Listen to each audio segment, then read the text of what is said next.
Hola chicos, somos los practicantes Álamo, Laura y Moreno Hugo. Voy a comentarles lo que es la unidad que vamos a trabajar.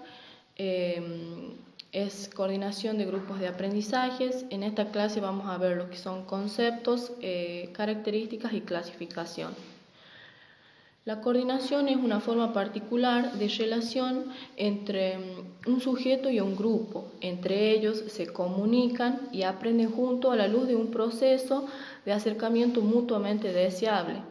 Es decir, que para llegar al momento de coordinación se lo hace después del planteamiento de necesidades u objetivos comunes.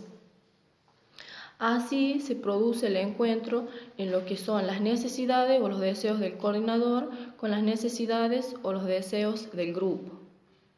Un grupo está compuesto por un conjunto de personas las cuales interactúan e intercambian ideas. También comparten lo que son normas, valores, creencias, asumen diferentes roles y poseen un objetivo en común. Grupos, según diferentes autores, Fishers define a grupo como un conjunto social, identificable o reconocible, que tiene una estructura, el cual está integrado por un número restringido de personas. Él dice que esas personas establecen lazos recíprocos y desempeñan valores conformes a normas de conducta y valores comunes con el fin de lograr un objetivo en común. Vamos a seguir analizando los diferentes autores con sus respectivas definiciones. Vamos a comenzar con Enrique Pichon Riviere. Él define a grupo como un conjunto restringido de personas ligadas en un tiempo y espacio.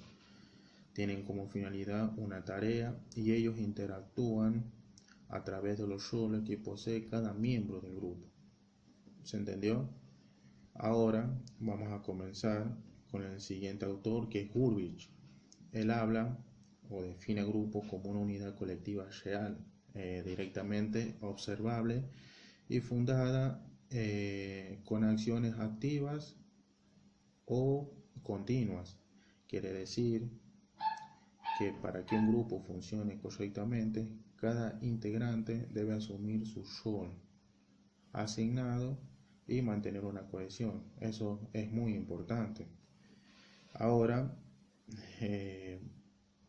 espero que se esté entendiendo y vamos a avanzar con el siguiente autor, que es Olmsted. Espero que esté bien pronunciado. Y habla o define que grupo es una pluralidad de individuos que se hallan en contacto unos con otros y tienen en cuenta la existencia de unos y de otros, también teniendo en conciencia teniendo en conciencia un elemento común muy importante. Quiere decir o que se entiende es que la importancia de un grupo es la comunicación y la relación entre sus miembros.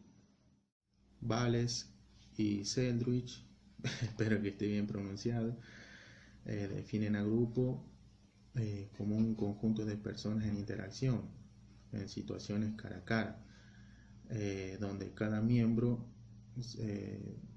percibe a cada uno o a otro como personas individuales.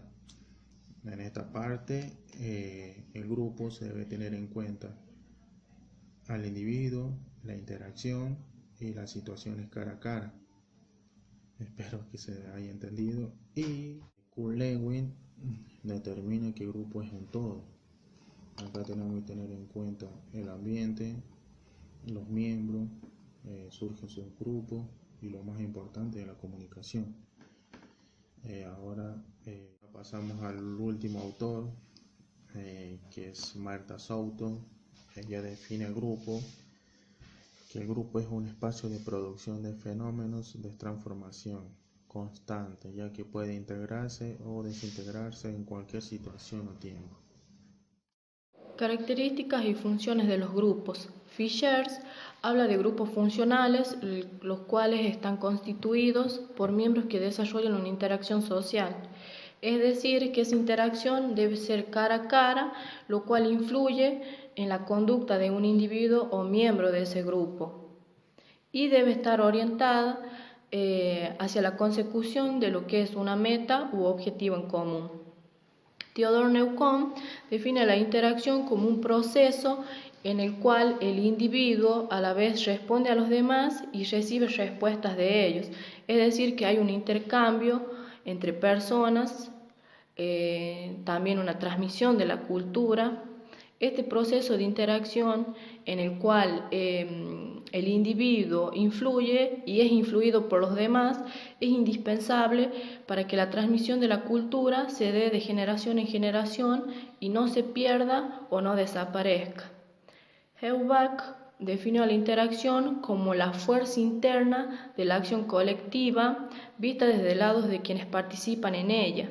Acá distingue dos tipos, que son las interacciones por adaptación, combinación y función. En este caso se dan por la unión que hay entre los miembros, los cuales pueden compartir intereses, proyectos, ideas. Y están las interacciones por oposición, conflicto y competición. Acá se dan desacuerdos, enfrentamientos que pueden surgir entre miembros. Bueno, Bales elaboró una clasificación que trata de ordenar los contenidos empíricos de las relaciones humanas, pero se restringió el número de un centenar a tan solo 12 personas. Esta clasificación está en el material que le vamos a pasar y cuando vean se van a encontrar con este cuadrito que está dividido en 3 áreas. Y bueno, cada área tiene su tema particular. Entonces comenzamos con el área socioafectiva, que es positiva. En primer lugar encontramos da prueba de solidaridad, se muestra moderado y aprueba. Pasamos a la siguiente área, que es área de las tareas sociooperativas. En cuarto lugar encontramos ofrece una orientación o sugestión, da una opinión, da una información, un resumen, pide una información, pide una opinión, pide una orientación.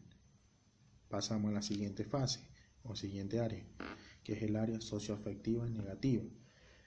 Encontramos con el desaprueba, manifiesta tensión, molestia, manifiesta agresividad. Gracias a esta clasificación, Bales pudo descubrir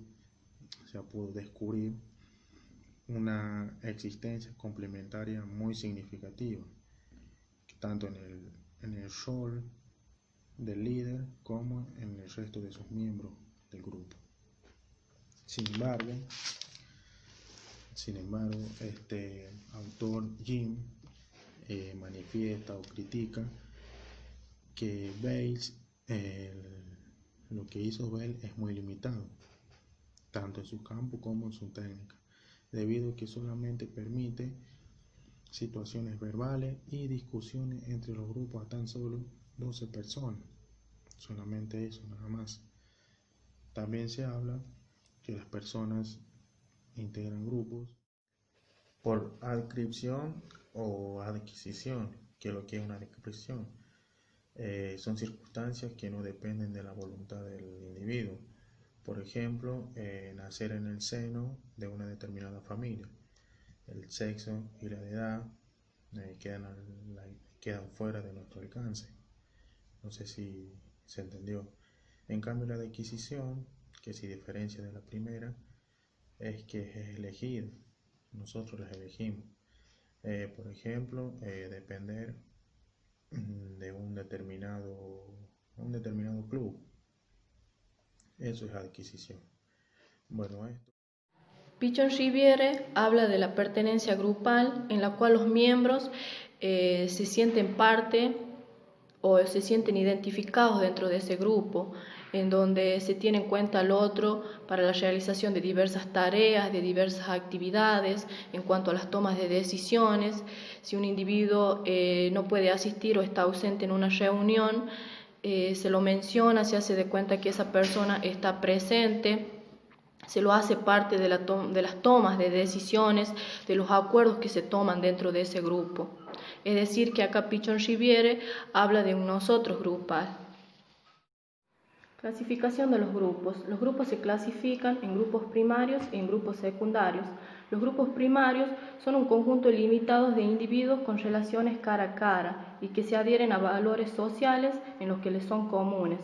La característica principal de este tipo de grupos es la forma en la que interactúan sus miembros. Por ejemplo, un grupo primario puede ser la familia, los amigos con quienes se comparten relaciones afectivas y se comparten valores importantes. Los grupos secundarios es un gran conjunto de personas las cuales no establecen una relación cara a cara, sino que la unión entre ellos está sujeta a los objetivos comunes que tienen. Por ejemplo, compañeros de trabajo. Están los grupos formales y los grupos informales. Los grupos formales se basan en organizaciones, es decir, que el propósito principal de los grupos formales es realizar tareas específicas y lograr objetivos definidos por la organización. Por ejemplo, una empresa o un grupo de trabajo, el cual ya tienen la organización y una estructura definida. Y de ahí están los grupos informales, que estos en cambio se originan a partir de los intereses, de las metas compartidas, se forman o se dan de forma natural, lo cual estos grupos son autónomos porque gobiernan sus propias actividades sin restricciones por una organización, como por ejemplo un equipo de fútbol que se juntan o se organizan para realizar un partido un fin de semana. El tamaño del grupo es un papel muy importante, ya que determina el funcionamiento y los efectos psicológicos. ¿Por qué? Hay estudios que determinan la diferencia entre grupos diados y grupos triados.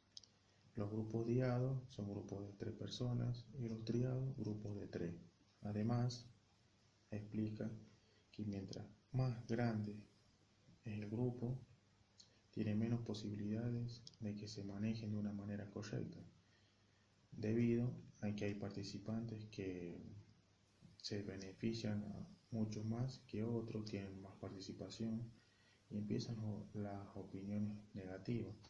Por ejemplo, que dicen, vos hiciste esto, vos hiciste aquello, ¿por qué no haces esto? Y empiezan a generarse conflictos. Y no tan solo hay un líder, ya comienzan a haber 2, 3, 4, y todo eso lleva a 1.000.000 de propuestas negativas. Por eso se recomienda que sean grupos reducidos, pose que hay un líder, una estructura y se manejen con la mayor eficacia posible. Ahora vamos a hablar de lo que son los roles. Los roles es un papel que desempeñan los miembros del grupo. Ellos tienen influencia tanto en la organización como en el funcionamiento de la estructura del grupo. Pichon-Riviere define o da a conocer 3 roles básicos, que es el portavoz, el líder y el emisario. Vamos a hablar ahora del estatus. El estatus es una posición particular que ocupan los miembros del grupo. Por ejemplo, en una institución educativa encontramos que lo que es la directora, la vicedirectora, secretaria, docente. Cada una de esas posiciones desempeñan lo que es la estructura de los grupos. Las normas son ciertas pautas de comportamiento que regulan la relación entre los miembros del grupo. Por ejemplo, las normas de una empresa. Encontramos normas de convivencia, de seguridad, de vestimenta, de algún protocolo, entre otras. Las normas hacen posible la comunicación. La comunicación es un proceso complejo mediante el cual las personas se relacionan entre sí, ya sea por medio de señas o símbolos. En cuanto a grupo, un grupo funciona por medio del flujo de información, a través de lo que es la comunicación. Dicha información Mejora las perspectivas del grupo en cuanto al logro de sus fines. Es decir, que la comunicación es muy indispensable en un grupo, la cual también sirve para crear y mantener diferencias en las conductas de roles de los miembros de ese grupo y en la interacción que se da entre ellos. También está lo que es la cohesión, que es un factor que produce y refleja las interacciones que ocurren en un grupo. La idea de cohesión surge como algo esencial para entender lo que es el funcionamiento del grupo, la unión o las relaciones que hay entre los miembros y el vínculo que mantienen dentro del mismo. Bueno chicos, hasta acá llegamos. Cualquier duda que tengan, no duden en consultar.